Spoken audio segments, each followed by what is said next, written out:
My name is Kelmin Park. I'm a ceramic artist, currently living and working in the city of Boston. I'm also teaching at Endicott College in Beverly, Massachusetts. My works are mostly figurative ceramic sculptures. It can be functional, but not necessarily all the time. I was born and raised in South Korea, and I came to America when I was 20 for a better art education. As a kid, I always wanted to create my own clay animation, and that's where my storytelling in clay started.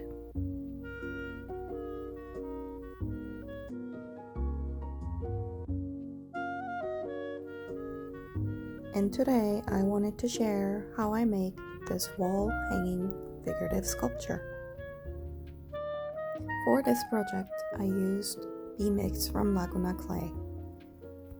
As you see here, I start with creating a slab using a rolling pin, and the ideal thickness of the slab would be 1/2 to 3/4 of an inch thick.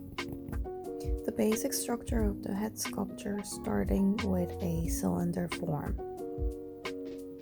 Once I have a perfect cylinder, I cut out little square from the bottom to shape a chin and a jawline.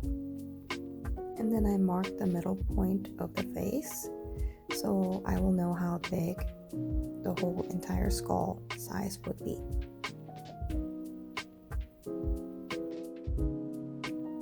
And here you're watching me to forming and define the shape of the skull. Since this is the wall piece, I'm just going to cut off the neck and then close it with coils. The reason why I like to build sculptures in hollow form is that I have access both from the outside and from the inside. And it's helpful for me to control the volume. Now I'm trying to shape top of the skull using petals, or to round up, sometimes I cut out this little triangle, which I will show you in slow motion here.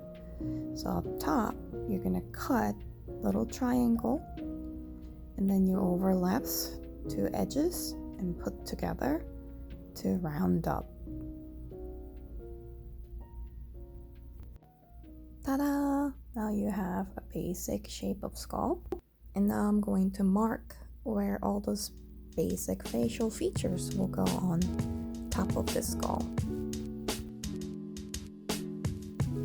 Then I'm going to use coils to close up a little bit at the top of the head. And then since this is a wall piece, I'm going to make sure that back of the head will be flat so it can easily hang on the wall. To start sculpting a basic structure of the facial features, I always start with the eyebrows, then nose, and that two little balls will become nostrils later on. Since this is going to be a frowny face, I'm going to add extra clay on top of the nose, and now I'm going to create an eyeballs. So first of all, I'm going to add extra clay and using a tool to round up the edge. After that, I'm going to add this little coils one by one to create eyebrows, a little more exaggerated normal facial expression since it's a frowny face. A quick side note here, that today I don't have a picture of my model, but it's always helpful for you to have several pictures of your own model so that you can check and see while you're sculpting that if you have a right structure of facial expression or pose and etc. Since we're building it hollow form, if you notice the form is not right, you can always make a hole and then push it out from the inside. And when you have a right volume, you can put it back on. To make very expressive facial expression, I noticed that if I make open mouth and then teeth are showing and then the tongue is poking out, and all these exaggerated facial features became a signature on my figurative sculptures. And I really enjoy when audiences come up to my sculptures, my work, and look at my figures and like, why they're so mad, why they're all angry and screaming. What is this artist is trying to say with this overly exaggerated and expressive facial featured creatures? Well, maybe I am angry and mad about everything.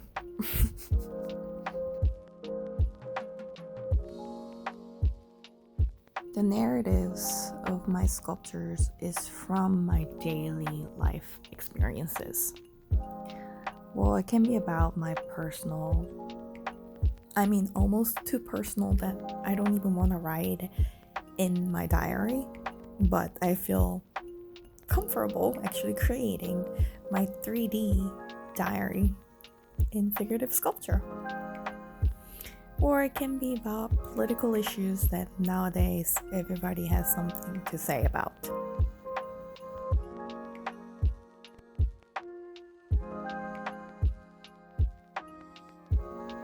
I'm not expecting for all my viewers and audiences be on the same page as me. But if my work can bring up some sort of conversation about their thoughts and feelings, I'll say that was my successful piece.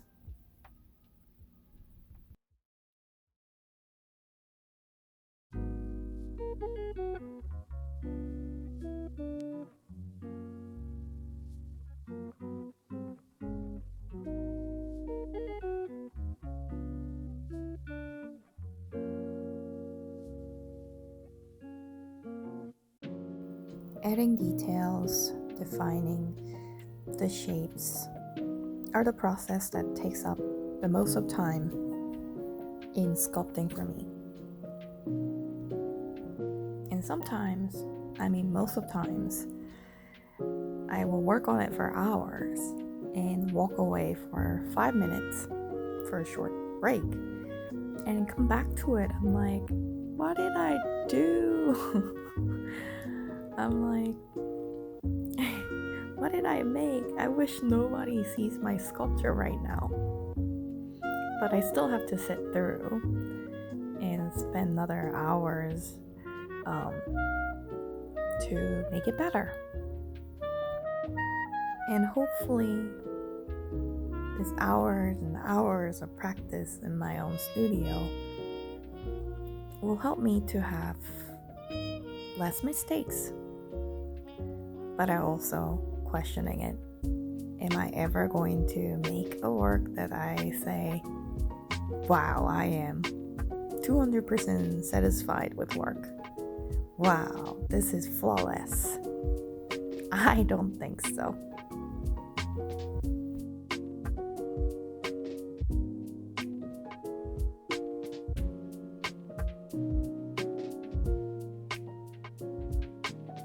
But what I can tell you now is that when I have some issues with my clay sculpture, I don't afraid of poking a hole, pushing it out, and reform it or rebuild it. It is just clay. It is just dirt.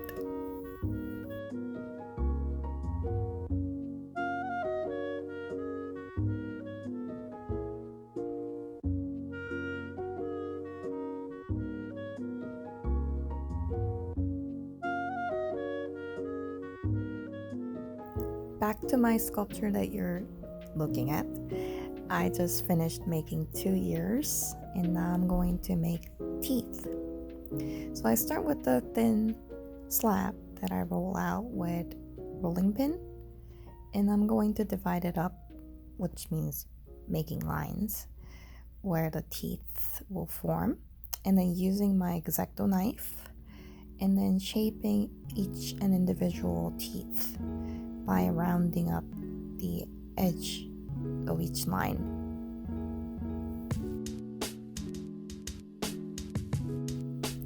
And once all these teeth are individually shaped, and then I'll give a little bit of height variation.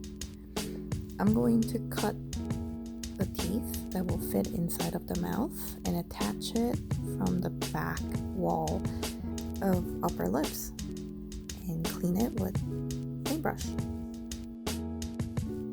Now I'm going to make the tongue that goes inside of the mouth and eventually will attach from the bottom of the lips. So I'm going to cut a shape of tongue from this thin slab and then pinch the edge of it so it's thinner on the edge. And I'll keep placing in and out from the mouth until I have a right shape. Once I know this is the right shape and position, I'll place it and attach it from the bottom lips. And then eventually later on, I'm going to make a hole from the back of the head and then put a coil in between the tongue and the bottom lips so it will be securely attached. And of course, as you saw now a couple of times, because I'm building hollow, if the form is not right, I will make a hole and then fix the volume and shape and put it back together.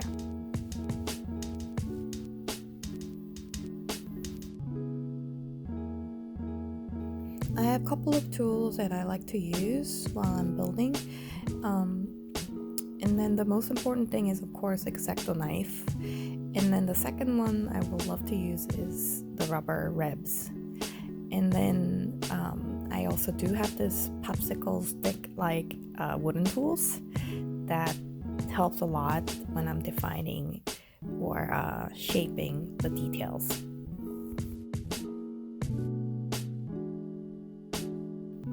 This series of works were inspired by one of the internet famous memes called Be Like a Panda, Destroy Racism. It says, be like a panda, he, she, they is black. He, she, they is white. He, she, they is Asian. The sculpture is a reflection of myself going through this challenging time as an Asian immigrant in the United States.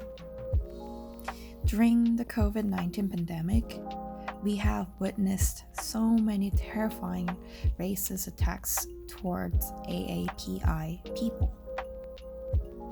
Living in the States for about 17 years, I have never felt this many threats simply because of my skin color.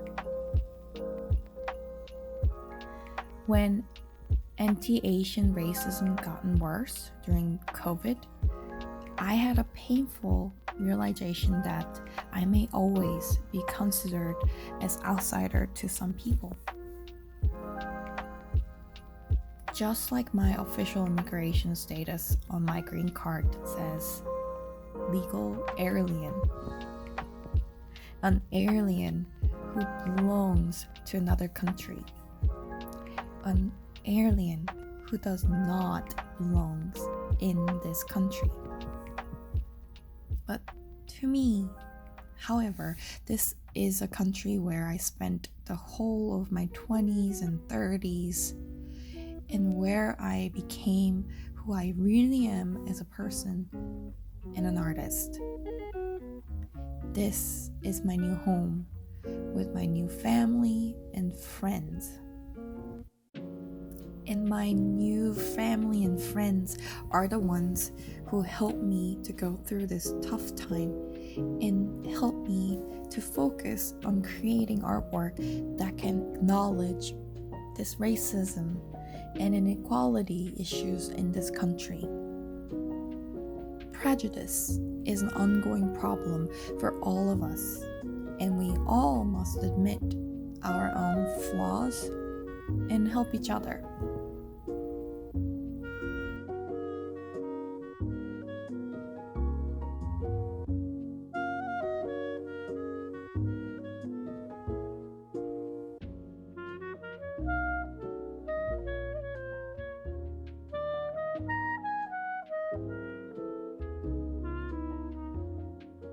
I hope you enjoyed this video today, and then I hope this video brought some new conversation or thoughts or feelings to you.